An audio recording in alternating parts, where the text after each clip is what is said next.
शंकर भगवान की जय। नमः पार्वती नमः हरे हरे महादेव। मैं विशाल शर्मा आपके सामने सोमवार के प्रदोष व्रत की कथा को कहने जा रहा हूँ। आज सोमवार है जिसमें भोले बाबा का सबसे प्रिय व्रत प्रदोष का व्रत है। भगवान शंकर प्रदोष के व्रत से अत्यंत प्रसन्न होते हैं।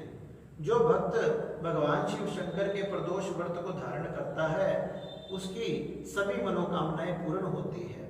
कहा जाता है प्रदोष का व्रत रखने से जिसके संतान नहीं है उसे संतान की प्राप्ति होती है, जिसकी विवाह में बाधा आ रही है उसे सुंदर वर की या कन्या की प्राप्ति होती है, जिसके व्यापार में वृद्धि नहीं हो रही वो प्रदोष का व्रत रखे या इस कथा को सुने तो उसके व्यापार में वृद्धि होती है। भगवान शिव शंकर प्रदोष का व्रत रखने वाले व्यक्तियों से अत्यधिक प्रसन्न होते हैं। जो भक्त भगवान शंकर का प्रदोष का व्रत करता है उससे भगवान अत्यंत कृपा करते हैं। भगवान की षोडश उपचार से सुबह मंदिर में जाकर या अपने घर पर ही भगवान की पूजा करें, भगवान का जला अभिषेक रुद्रा अभिषेक करें, षोडश उपचार से भगवान की पूजा करें, नाना प्रकार के पुष्प फल तथा चंदन आदि भगवान को समर्पित करें, भगवान को अर्पित करें। भगवान के नमः शिवाय, ओम नमः शिवाय, श्री शिवाय नमस्तुभ्यम मृत्युंजय मंत्र का जाप करें तथा प्रदोष का समय हमारे यहाँ सायंकाल का समय बताया गया। जिस समय सायंकाल होता है गोदोहन काल होता है, सूर्य अस्त होने जा रहा होता है, उस समय को प्रदोष का काल बताया गया कि भगवान शंकर अपने रुद्र गणों के साथ इस समय पृथ्वी का भ्रमण करते हैं और जो भी भक्त उनका नाम लेते हैं उनकी पूजा करते हैं, भोलेनाथ उन पर बड़ी कृपा करते हैं। भोलेनाथ सबके भंडार को भरने वाले हैं, सब पर कृपा करने वाले हैं। एक समय एक बुढ़िया स्त्री जिसके पति की आयु पूरी होने के कारण मृत्यु हो गई, उसके एक बालक था, उनके यहाँ कमाई का कोई साधन नहीं था। संत महात्माओं की कुटियाओं में सेवा करती थी तथा सेवा करने के बाद उनकी आज्ञा लेकर नगर में भिक्षा मांगने के लिए जाया करती थी। भिक्षा मांगकर ही अपना जीवन यापन करती थी। ऐसे करते हुए उसे बहुत से वर्ष व्यतीत हो गए। संत महात्माओं से एक दिन पूछने लगी, हे महात्मा मेरी ये दरिद्रता कैसे दूर होगी? तो महात्मा कहने लगे, हे देवी तुम भगवान शिव शंकर के प्रदोष का व्रत धारण किया करो। सोमवार का प्रदोष का व्रत आया, उस बुढ़िया ने उसको धारण किया। जिस दिन उसे धारण किया, आज व्रत धारण करके भगवान की पूजा करके जैसे ही वह भिक्षा के लिए गई तो उसे जंगल में एक व्यक्ति मिल गया जो बड़ा घायल था, चिल्ला रहा था, रो रहा था, विलाप कर रहा था। वह बुढ़िया भागकर उसके पास गई तथा उसके पास जाकर पूछा कि भैया तुम कौन हो? वह कहने लगा कि माँ मैं विदर्भ देश का राजकुमार हूँ। मेरे पिता शत्रुओं के द्वारा युद्ध में हारे गए तथा शत्रुओं ने उन्हें मारकर राज्य छीन लिया और राज्य पर अधिकार कर लिया और मुझे पीट पीट कर मेरे राज्य से निकाल दिया। अब मैं अपने प्राणों को बचाता हुआ यहाँ कर आया हूँ। मेरा कोई नहीं है, अब ना जाने मैं कहाँ जाऊंगा। वह बुढ़िया के मन में दया आ गई और उसे अपने पुत्र की समझकर पुत्र की तरह समझकर अपने साथ ले गई। अपनी कुटिया में रखने लगी तथा जिस प्रकार से वह बुढ़िया भगवान शंकर का प्रदोष का व्रत करती थी वह राजकुमार भी देखता रहता। जैसे वो बुढ़िया भगवान की पूजा करती, राजकुमार भी उनके साथ खड़े होकर पूजा करता।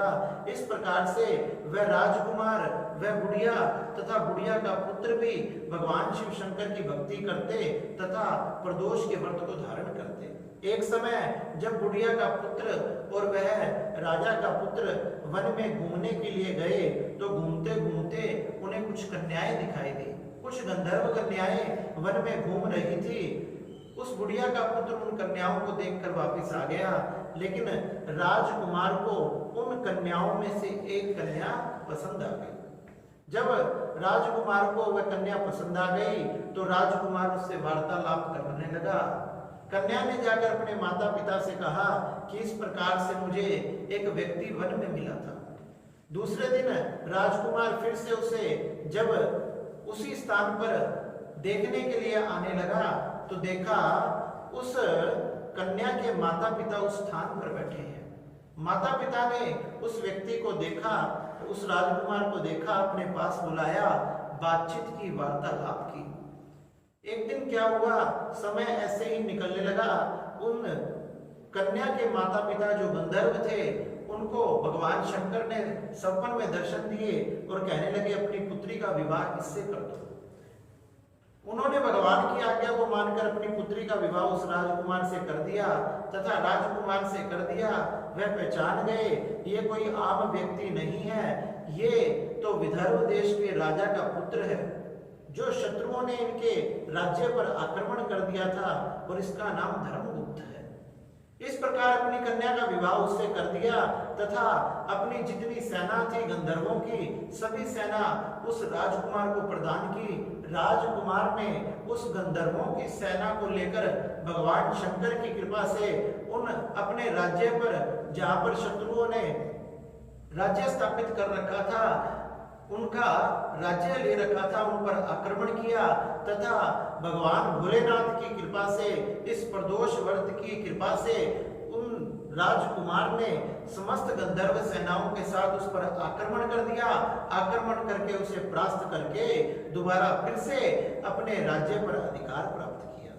अधिकार प्राप्त करने के बाद भी वह राजकुमार उस बुढ़िया स्त्री को और उसके पुत्र को भूला नहीं। जब राजा बन गया उसके पुत्र को बुलाया और अपना मंत्री बनाया।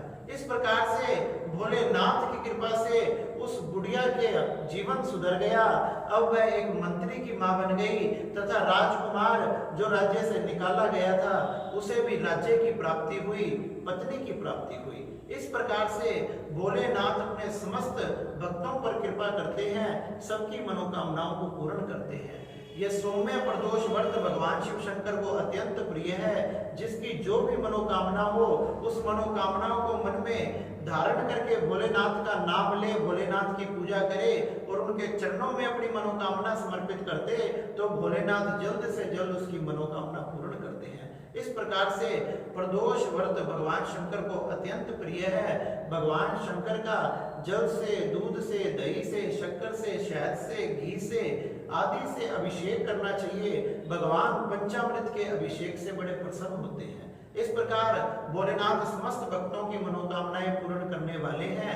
और हे भोलेनाथ, सभी मनोकामना सभी भक्तों की पूर्ण करना, सबकी इच्छाओं को पूरी करना, उनके समस्त संकट तथा कष्टों को निवार कर उनको सदा अपना आशीर्वाद प्रदान करना। इसी प्रकार भोलेनाथ आप सब पर भी कृपा बनाए रखे। बोले शंकर भगवान की जय।